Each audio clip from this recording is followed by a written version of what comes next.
ওই ওই তো দিতি আসছে। নিন, কথা বলে নিন। বাবা, বাড়ি চলো। দিতিমা, বাবু তোর সাথে কি কেস নিয়ে কথা বলবে বলছে। আপনি আপনি সুধীর কাকু না?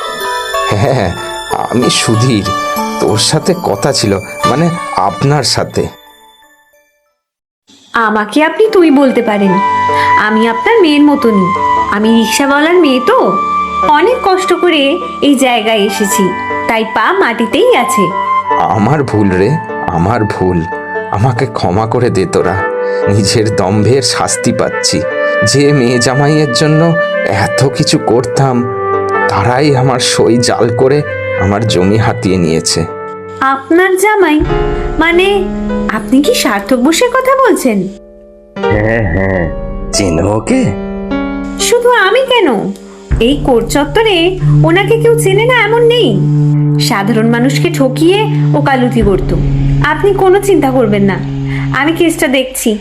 তুই আমাকে বাঁচালি দিতি, বাঁচালি। আমি গাড়ি এনেছি, চল গাড়ি করে আমার বাড়িতে চল। আমি জমির দলিলগুলো দেখাবো। গাড়ি নয়, আমি আমার বাবার রিক্সা করেই যাব। আমার তাতেই গর্ব।